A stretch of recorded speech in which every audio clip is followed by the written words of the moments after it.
Peggy 18.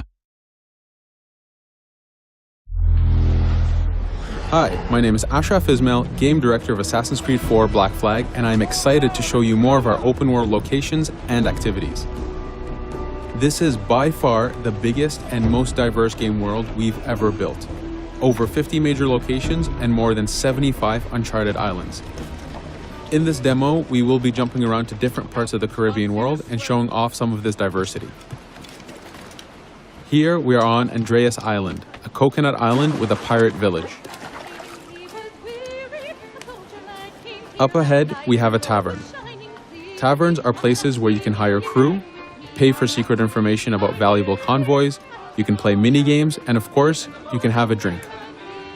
To gain access to all of this, you need to prove yourself with your fists.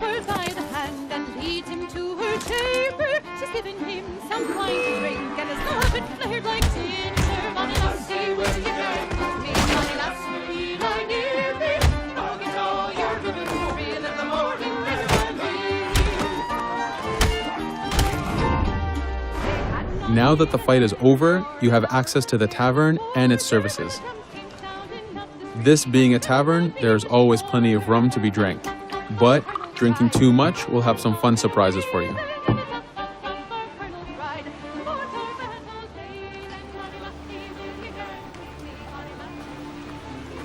Now let's head to that viewpoint and sync up. Each viewpoint in the game is a small navigation puzzle to reach the top. Synchronizing unfogs the map, showing you nearby collectibles and activities, and it also becomes a fast travel point so that you can quickly get back here. The world is massive. We needed to make it comfortable and easy for you to get to where you want.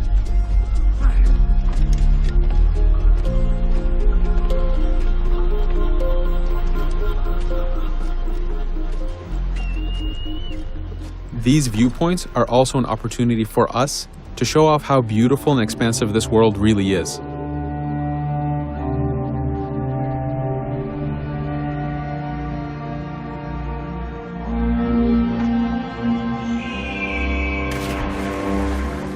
Now we're heading to another important location, underwater shipwrecks. We are now able to access these locations because we recently purchased a diving bell. These are real 18th century devices that pirates and sailors used to access the underwater. Underwater is how the golden age of piracy started. Through an incredible hurricane, tons and tons of Spanish gold was lost at the bottom of the seabed. This attracted poor, jobless sailors and pirates to dive down and grab this treasure. It was important for us to include the underwater as a new environment because it was so important to the history of piracy. The underwater is full of unknown dangers and predators.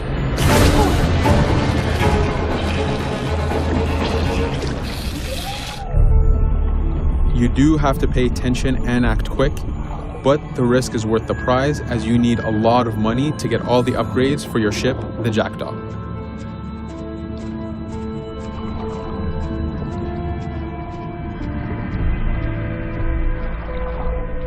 Stealth is very important, even in the underwater. Here, we can use the seaweed and plant life to keep yourself hidden from sharks and other dangers.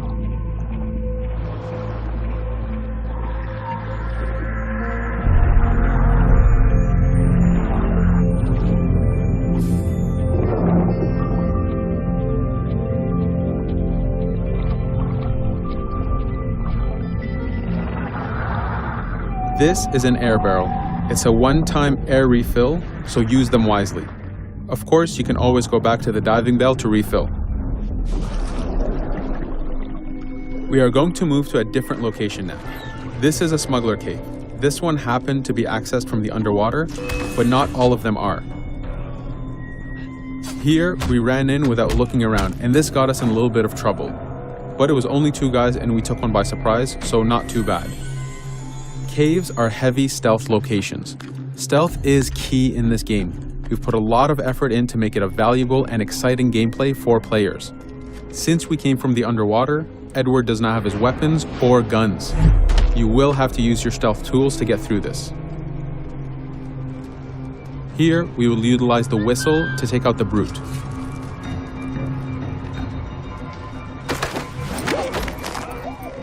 Anytime an enemy is taken out, they will drop their weapon for you to use.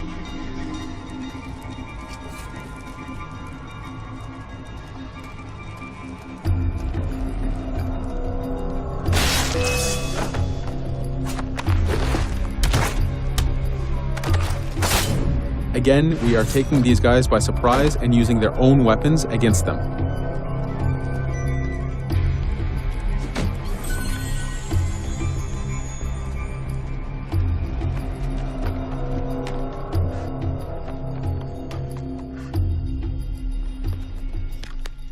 Using just your fists keeps things quiet.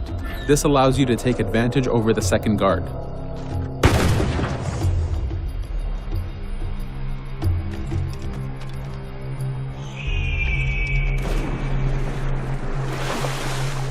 Up to this point, we've been doing a lot of pirating. This has attracted the attention of pirate hunters. This is fed back to you with the clashing swords above the health bar. This is a first level hunter after us. You can push the wanted system to reach level 4, where you have a fleet of intense aggressive hunters after you. The horn you heard indicates that this is a charger type ship. This ship is all about getting close and ramming. Each ship type has a unique sound associated to it, the scariest being the war drums of a man of war. Your first mate, Otowale, is always giving you helpful advice and feedback. The chain shot is a stun weapon. Hitting ships slows them down. Great for stopping a charger's attack.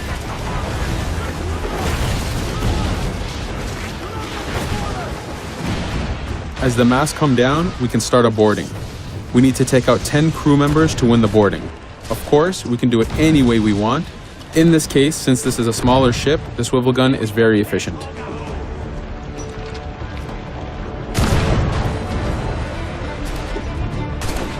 There are many objectives in the boarding system, including destroying powder keg reserves and removing the flag from the top mast. But the most basic objective is to eliminate the crew. Here you can see Edward utilizing his dual cutlasses and guns, combining them in counters and combo attacks. You do have a max of 4 shots before reloading, so make them count.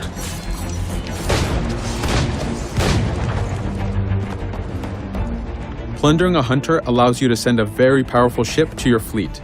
They are also a good way to gain ammo for the jackdaw. In this case, we will use this opportunity to lower our wanted level.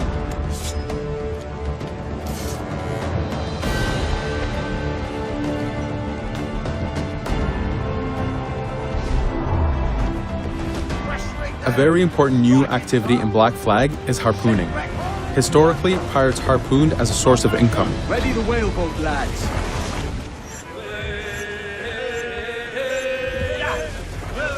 Harpooning is a part of upgrading Edward and his gear. There are many different types of creatures to harpoon, and they are all needed to get every single upgrade. Steady now, lads.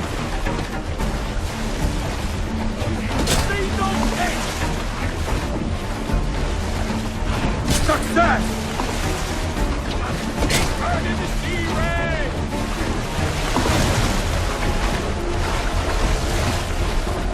It's weakening!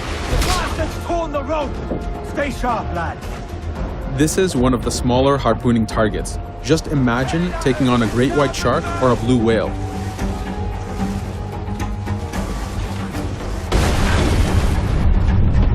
This one's dangerous! The harpooning activity itself has upgrades, and you will need them to take on the bigger targets. You can upgrade the health of the rowboat, the number of harpoons you carry, and the damage of the harpoons themselves.